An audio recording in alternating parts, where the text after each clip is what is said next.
Olá, tudo bem? Seja você bem-vinda, bem-vindo. Eu sou o professor Marcelo Imediato e você está numa aula de geografia muito importante, porque nós vamos falar sobre política. Política que é totalmente determinante para a sua vida. E é claro que você já escutou isso outras vezes e ainda assim é bem provável, principalmente se for um aluno mais jovem, que não tem criado nenhum interesse político, é um assunto geralmente muito chato, existem outras coisas mais interessantes e divertidas para se tratar, na verdade? Mas não desliga o vídeo não, fica aí e tenta entender tudo que eu quero te passar nessa aula e com bastante atenção, porque é bem possível que eu vou mudar a sua perspectiva e de compreensão como que a política é importante e determina a sua vida, a vida dos seus amigos, familiares, aliás, a vida de todas as pessoas nesse pequeno planetinha que nós estamos vivendo é envolvida dentro da dinâmica da política. E para não ir longe e já te esclarecer de forma bastante contundente, preste atenção no que eu vou te falar. Sabe esse celular que você está usando aí agora? Ou, sei lá, tablet, computador, o dispositivo eletrônico que você está tendo acesso a essa aula. Pois é, ele só chegou na sua mão através da política. Por quê? Por quê? O que tem a ver isso, professor? O que o meu celular tem a ver com política? Tudo, porque ele é produzido por uma indústria que fica em um determinado país. Então toda a organização política daquele país vai determinar toda a geração de produtos, de bens, de serviços. Gente, Aristóteles falava que o ser humano é um animal essencialmente político, e ele não estava errado. Por quê? Porque nós vivemos coletivamente em sociedade, e dentro da sociedade o que é produzido e distribuído é organizado pela política, por isso que você está assistindo esse vídeo numa aula de geografia. Falando em aula de geografia, aí ó, mais um componente interessante para você entender como é que a política interfere no serviço que você vai ter para sua vida. Eu sou professor da rede municipal de ensino aqui em Belo Horizonte. E se nós, aqui na prefeitura, tivermos bons políticos que compreendam que professores valorizados podem reverberar uma aula de maior qualidade, você vai ter melhores professores, serviços mais adequados para você e você se torna aí mais, vai se beneficiar com isso. Olha como é que a política está em todos os lados. Você sai na rua, tá dando um rolê aí no seu bairro, um bairro perto da escola, à noite. Você precisa levar uma lanterna para enxergar o caminho? Não precisa não, porque tem um poste, a luz do poste que está ali disponível, ela foi paga com os impostos gerados para que o poder público tenha condições de viabilizar a condição da gente viver na cidade. Olha como é que a política ela interfere em tudo, e toda hora e todos os momentos. E aí as suas opções políticas elas são decisivas, porque é o seguinte, quando você escolhe um político para assumir um cargo público, seja na instância do executivo, do legislativo, você está escolhendo quem vai escolher por você. Olha que legal, você escolhe quem escolhe por você. Então se você escolhe ter melhor qualidade de vida, precisa escolher quem é o político que vai entender isso. Se você quer interferir na política a seu favor, você precisa ser participativo. Não é legal isso? Porque se você não tomar decisão, alguém vai tomar para você. E é claro que as pessoas vão tomar as decisões de acordo com o interesse delas. Por isso, por volta e meia, quando a gente está debatendo política e aí os seus argumentos estão até mais interessantes que com a pessoa que você está discutindo, ela volta para você e fala desse jeito. Ah, política não se discute. Opinião, cada um tem a sua. Não, gente, claro. Mas a nossa opinião ela pode mudar. E o debate, a conversa, o entender a política pode amadurecer a sua visão de mundo. As pessoas que querem que você não discuta política é porque elas querem que as coisas permaneçam do jeito que estão. Elas estão confortáveis. Mas eu não estou confortável. Você está confortável? Você acha que as coisas estão boas? Ou as coisas podem melhorar? Eu acho que as coisas sempre podem melhorar. E quanto mais a gente entender a política, melhor. Mas, olha só, comparando na época, da minha época, quando eu tinha a idade de vocês, prezados alunos, a rede municipal ao que eu sou professor, e também a convidados que estão aqui nesse vídeo, quando eu era adolescente, lá nos anos 80, volta e meia, essa frase, política não se discute, ela entrava em vigor e, de fato, as pessoas não discutiam política. Não gostavam de discutir política. E aí, eu até acho interessante que hoje em dia, com essa dicotomia, essa dilatação entre dois polos, né, da direita, da esquerda, do conservadorismo, do progressismo, as pessoas elas estão se entrincheirando e até discutindo muito, por várias vezes, discutindo de forma até indelicada uma com as outras. Mas estão discutindo e eu acho isso positivo. Quando eu era criança, todo mundo sabia o nome dos escalados para a seleção brasileira de futebol. Hoje eu acho que ninguém sabe muito quem está escalado, quem não está escalado, mas todo mundo sabe quem que é Gilmar Mendes, Luiz Fux, Carmen Lúcia, Alexandre de Moraes. Ou seja, você sabe o nome do pessoal do Supremo Tribunal Federal. Isso era inimaginável quando era criança. Portanto, na minha visão, as pessoas estão mais engajadas na política e isso é muito positivo, porque nós vivemos num Estado democrático de direito. Aprendam essa palavra. Por várias vezes eu vou colocar palavras aqui, ou termos iguais a isso que eu acabei de colocar, e eu vou colocar aqui uma legenda o que significa, mas eu vou aí já exemplificar para vocês que o Estado Democrático de Direito é que nós vivemos num país onde que a democracia ela ainda resiste, apesar de duros ataques.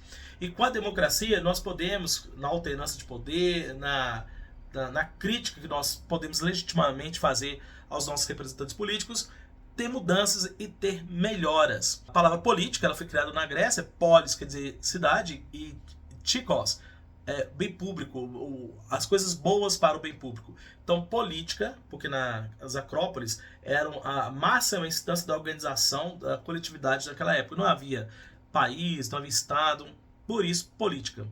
E lá na Grécia Antiga também foi inventada essa palavra, por Clístenes, né? A democracia. Apesar que na Grécia Antiga nós tínhamos o voto censitário. Nem todo mundo poderia votar, apenas os cidadãos. Os escravos não poderiam votar e as mulheres também não. Olha que absurdo. E aí eu quero pegar esse gancho e dizer que a política ela evolui, a sociedade evolui. Se na Grécia Antiga as mulheres não podem votar, hoje é desejável, existe uma medida política que determina o número mínimo de mulheres para participar de uma campanha eleitoral, de uma chapa, de um processo político. Isso é uma evolução. Mas precisamos evoluir muito ainda. A professora da nossa escola, a Fernanda, ela organizou um grupo de alunos para a Câmara Mirim, e esses alunos foram lá para a Câmara de Vereadores. E o que eles perceberam? Que a representatividade na Câmara de Vereadores de Belo Horizonte estava muito pouco percebido, porque poucos negros, poucas mulheres, quase sempre homens brancos assumindo as cadeiras da nossa Câmara de Vereadores. Mas a maioria da sociedade são homens brancos? Não são. Se a representatividade existisse de fato, o extrato que acontece na nossa sociedade seria demonstrado na Câmara de Vereadores, algo que não acontece. Precisamos de mais negros, mais mulheres, mais diversidade, né? Pessoas LGBTQIA+, entre outras minorias, para que aí sim a política seja realmente participativa e que tenha a equidade para que todos sejam devidamente representados dentro desse jogo político. E cabe a quem? A quem fazer isso? A você, a mim, a todos nós, através do que a gente chama de voto. O voto é a nossa arma dentro desse game tão importante. E aí eu até te falo, você com 16 anos, se você tiver 16 anos, você já pode requerer seu título de eleitor.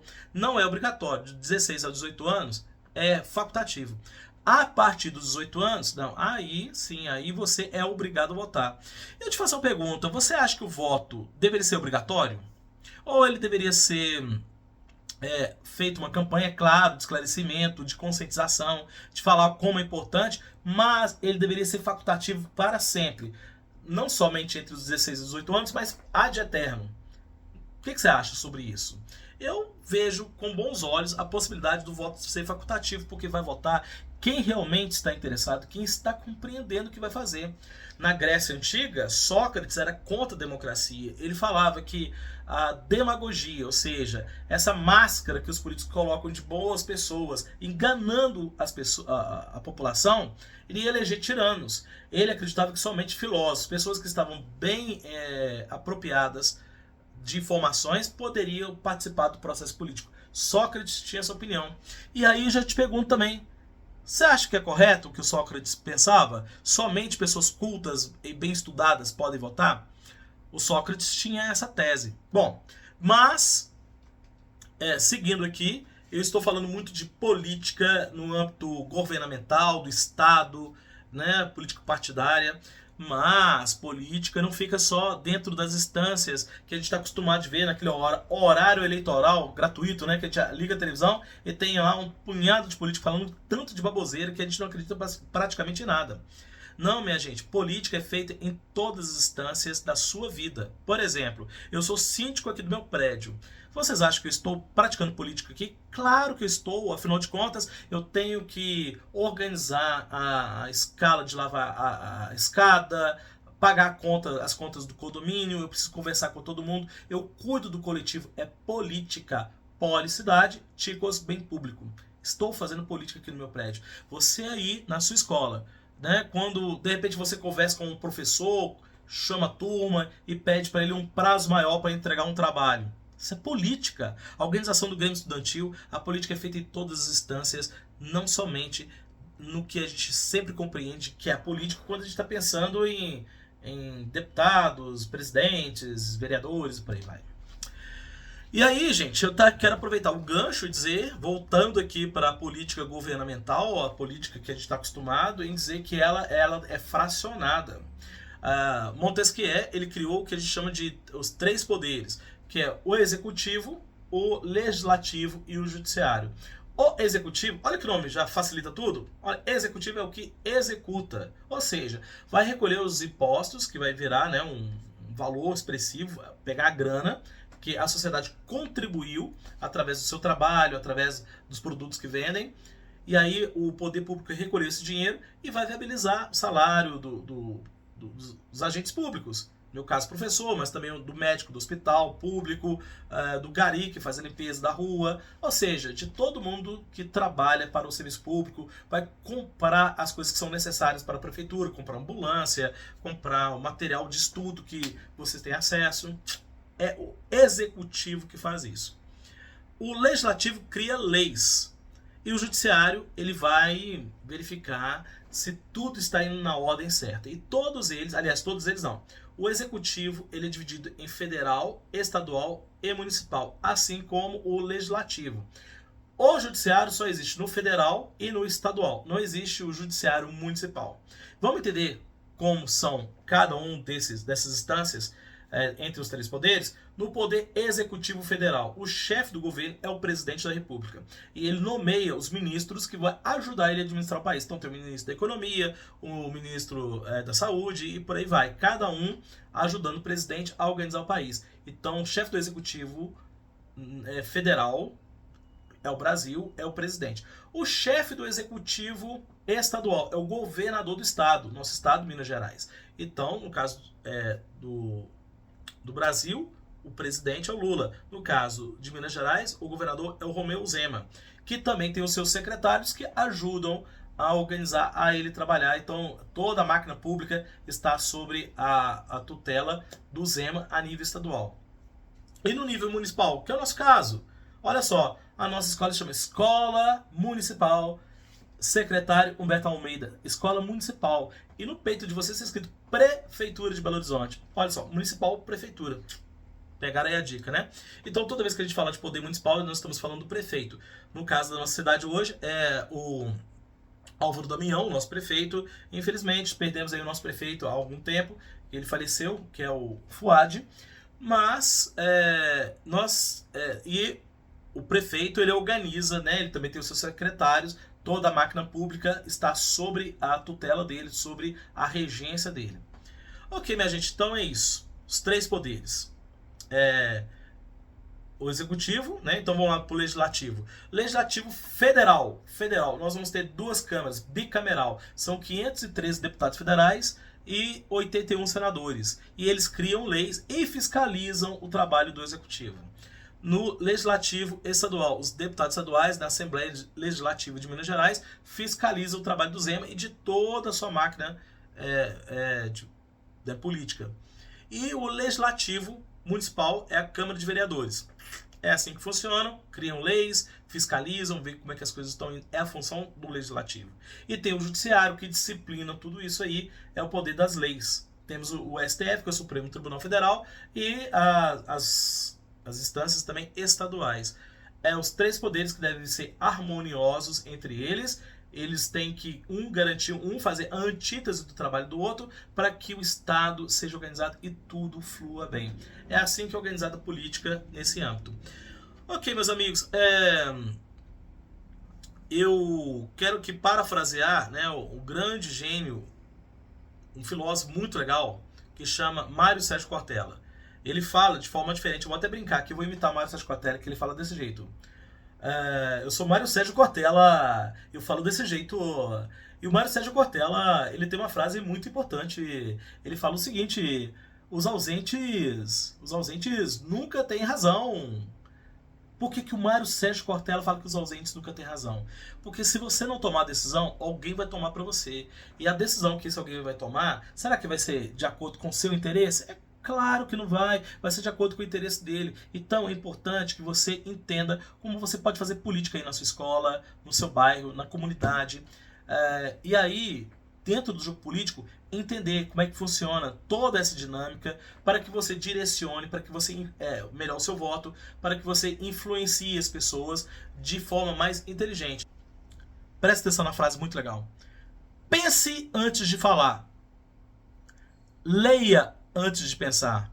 É muito comum na política as pessoas terem informações simples, pequenas, rasas e assumem aquela informação rápida e bastante efêmera como se fosse uma verdade sofismável e propaga, inclusive reproduzindo fake news atrás de fake news. Ele escuta uma mentira e vai reproduzindo essa mentira sistematicamente. Eu quero lembrar a vocês, meus alunos, que em sala de aula eu contei uma mentira bem elaborada e teve aluno, inclusive, que me ajudou na mentira porque comprou a ideia junto comigo e começou a falar que tinha visto o que eu estava falando, que estava sabendo do caso, começou a colocar mais componentes em cima da minha mentira, ajudando a minha mentira ficar ainda melhor, mais endossada, e todo mundo acreditou na mentira que eu contei em sala de aula. E depois eu revelei para vocês que era mentira. Vocês lembram disso? Aí, nesse mesmo dia, um pouquinho depois, eu falei uma verdade, mas uma verdade difícil de acreditar, mas era verdade. E o que eu percebi? Olha só, duvidaram da verdade e acreditaram na mentira. Conforme as informações são passadas, vocês compram uma ideia e por várias vezes acreditam que é verdade e passam essa ideia para frente. Isso aí, gente, é um câncer na política e a gente precisa vedar sobre isso. Então, olha só, entrar em sites de transparência, em sites de verificação, compreender as coisas, fazer perguntas e questionar respostas. Não ser um bobo, um tolo dentro dessa manipulação que a política foi feita para acontecer. A política, gente, ela foi feita justamente para enganar as pessoas que não têm interpretação das coisas. Por isso, Sócrates era contra a democracia. Não vamos dar oportunidade para a gente ser vítima da política. E a partir dessa aula, que eu não quero estender mais, porque eu já falei bastante coisas, eu vou falar uma série de procedimentos, de compreensão de como que a gente pode entender o mundo que nós estamos vivendo e como esse mundo faz com que a política faça com que você atue por várias vezes contra você mesmo. Simone de Beauvoir falava que o sucesso dos opressores conta com a conivência de parte dos próprios oprimidos. Não vamos ser uma barata votando na chinela, né? A barata está lá votando para chinela para presidente do Brasil. Não podemos. A gente tem que mudar esse jogo, né? Gente, é isso aí. A gente precisa mudar o jogo e ficar esperto nessa dinâmica toda aí. Pessoal, espero que vocês tenham gostado da aula. Atrás dessa virão várias outras e eu espero sempre fazer aulas bem contextualizadas e que te tragam de forma decisiva para a compreensão da política, da geografia e da sua participação dentro desse jogo, beleza? Um grande abraço, até os próximos vídeos. Valeu!